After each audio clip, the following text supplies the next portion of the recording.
Assalamu alaykum vatandaşlar. Biz ilkinci tapar sizin qarşıyınızda Türkmen tarihini, Türkmen yazıcılarının durmuşu barada gyzykly kontent taýýarlap size hödürleýär. Bugünkü meniň online mihmanım Ogulcennet Bäşimowa. Näme üçin Ogulcennet Bäşimowa bugünkü meniň mihmanım?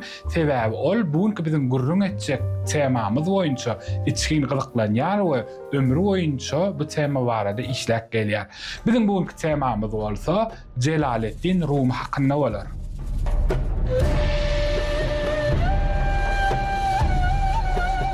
Ogulcennet güne ara gatnaşykda sizi hoş gördük. Elbetde men bugün bu ýanyan şular ýalyk canly görnüşde bilelikde iýleşlenmede bize tomaşa edýän doganymyza türki halklara Celaleddin Rumi'nin ömrü we dörejiligini açyk görkezýänimiz üçin.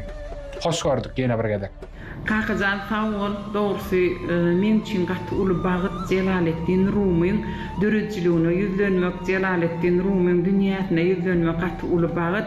Men ilkinji gedek Celaleddin Rumiň eserlerini leksiýada Türkmen Döwlet Üniversitetine tapakda leksiýada Otürkan Nazarbullaýew şu Celaleddin Rumiň dörejiligi barada tapak geçdi. Şonda men şoň terjimeleri bar eken 3-4 sany ýa bolşyň ýaly görünýär, görünüşiň ýaly bol, ýa-da umytsuzlykda da kän umytlar bar, ýa-da renkleriň aňarsa renksizlikdir. Şoň ýaly bir azrak sözler bar eken. Onuň menen şonu mollum aýtdym, mollum diýdim, näme üçin ýaman az bolupdyr, terjime edipdirler diýdim. Şonu mollum maňa asyz ediňde diýdim, dörejiligini öwrenimde diýdi. Onuň şo mollumyň sözi men gulagymda galy kakajan. Onuň şoň esasynda da men şu 30 ýylyň dowamyndan Celaleddin Rumiň Faýlanan Rubaglar adly eserini men terjime etdim. Dogrusu bu men üçin uly bagyt. Men şoň Celaleddin Rumiň şo barada şoň kakasy Celaleddin Rumiňi teň ýanky aýdyşynýalyk balykdan Konya çen alyp gidýär 10 ýylyň dowamyna gapdallaryny olaň piserleri öz ýazyjylary we şol ýazyjy Ahmet Iflaki Welilerin wasbatly gatty uly kitap taýýarlaýar. Şol kitabam biziň döwlet kitaphanamyzda bar. Şo kitapy men okudum. Şo kitapda taryh, chronologik maglumatlar bar, gatty uly maglumatlar. Balha Çingizhan Çodyady Celaleddin Rumiň kijijikka hemem kakasy Muhammed Şah bilen kän oňuşman şo taýdan göçýärler bular Konya. Näçe müň düýel bolup şol men ışkyň adanatly taryhy romanymam, chronologik romanymam Ahmet Iflaki maglumatlary esasynda çeper roman edilip ýazylan. 10 ýaş töwerek, ondan kiçirek diýip berýärler käbir versiýalarda.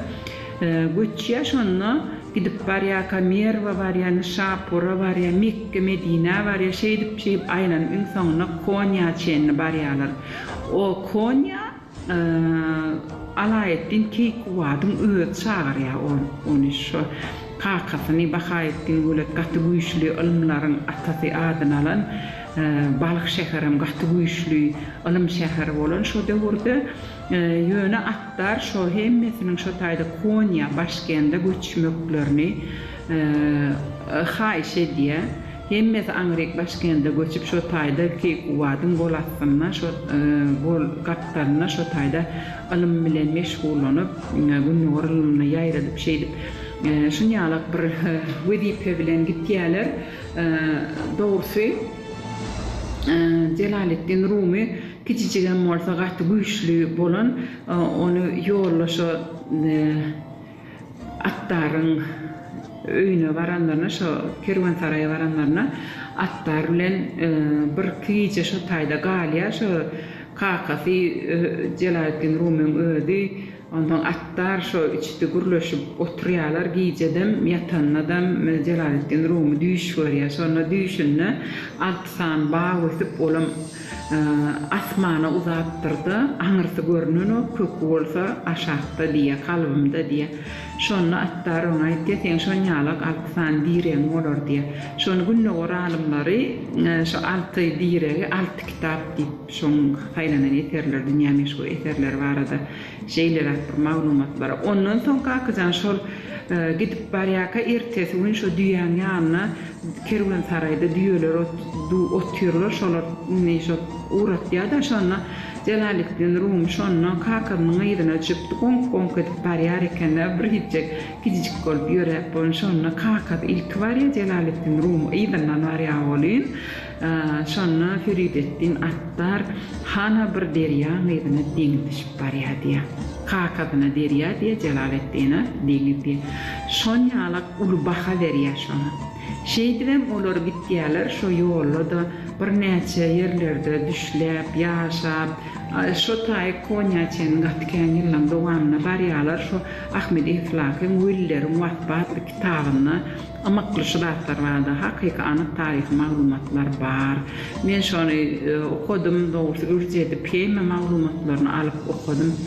Dogrusu maňa roman ansat düşmedi, on çeper dille çeper görünüşde ýazdım.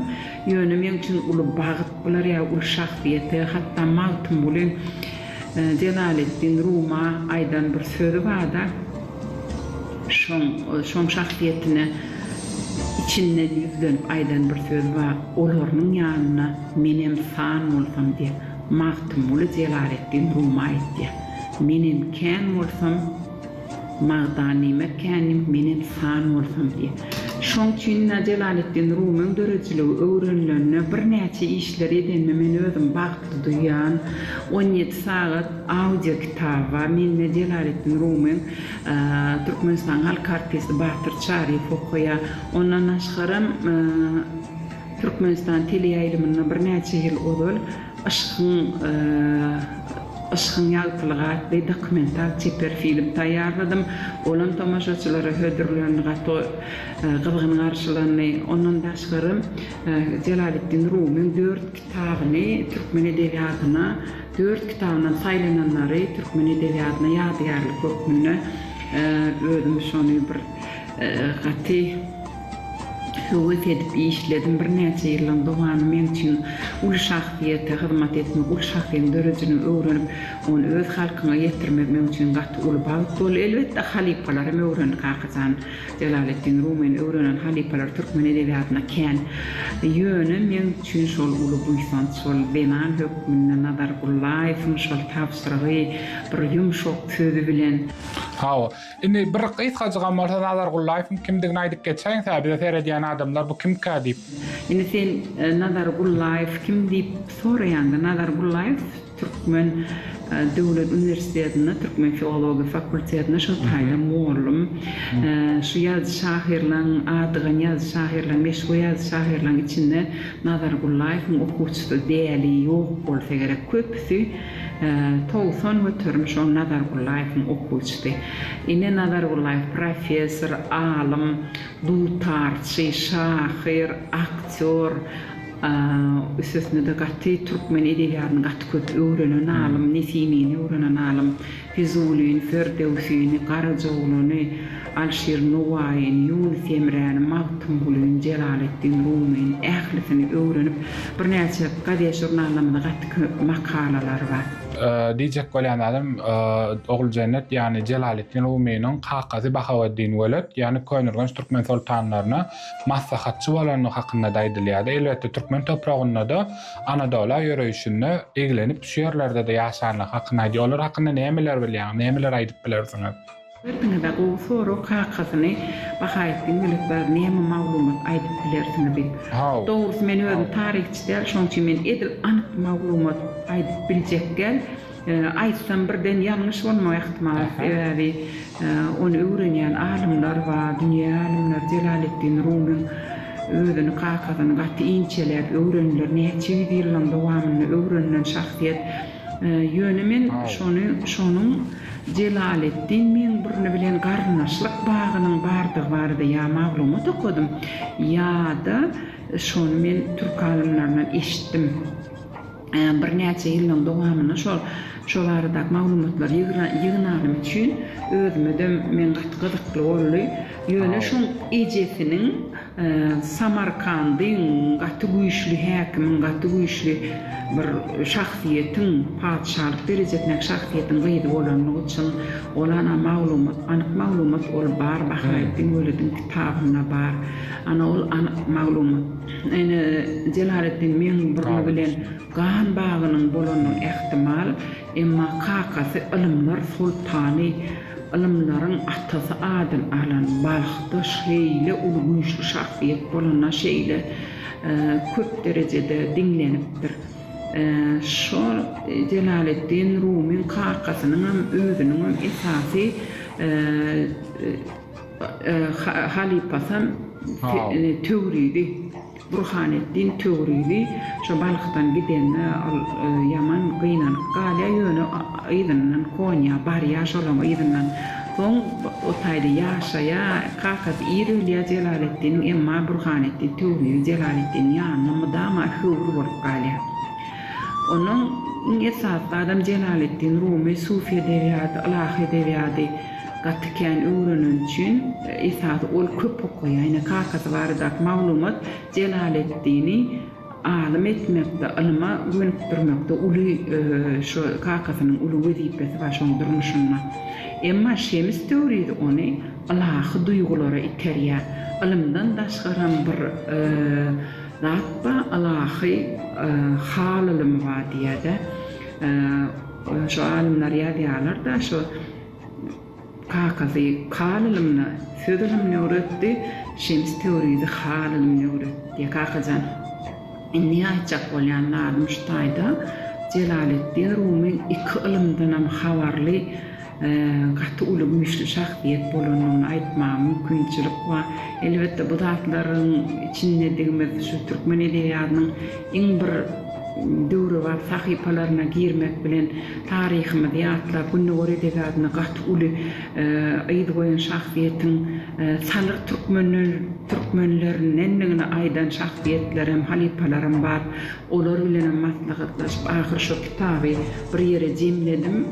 Aşkyň azanatly romany da şol Ahmet Eflakyň Welileriň muwaffaky kitaby esasyna çeperleşdirilen görünüşde Jelaletdin Rumi barada iş etmek üçün gaty uly ýakymly zat, gaty biz üçin duýsanç öýle edebiyatymda, türkmen edebiyatymda goşma mümkinçilik tapdyk. Şoň dörejiligini öwrenmek bilen, işlerini tercüme etmek bilen Oguljanet gönar gatnaşykda biziň bilen Jelaletdin Rumi hakynda bir näçe gyzykly maglumatlar paýlaşan üçin köp sag bolsun. Aýdýat janyňyz sag bolsun, elmide ama galamyňyň uji ýetip bolup bir näçe şolary ajaýyp eserler döretmeňiz arzu edýär. Bolýar kakajan tide işiniňizde üstünlük arzu edýär. Janyňyz sag bolsun, alyp barýan işleriňizde üstünlikler hemra bolsun. Baharın bir täsin günlerini ul şahsiýet barada gurrun etmek elbetde ýakymly. Jelaletdin Rumi barada söhbetde şolasyn gelýär diýip aýdanyňyzda da men gaty boýsandym. Hakyky şoň gurrun edilmeli wagtdan şoňa ýa bolşuň ýaly görün, ýa-da görünüşüň ýaly görün. İlleşlerine Jelaletdin Rumi hakynda gyzykly söhbetimiz şulardan ibaret. Geljekde de türk dünýäsinde, türkmen halkynyň içinde meşhur bolan türkmen şahsiýetlerimiz hakynda taryh, gyzykly gurrunlarymyz hakynda, dünýädäki türkmenler hakynda gurrunlarymyz ýetirip durarys. Ýende görüşýänçe hoş wagtyňyz.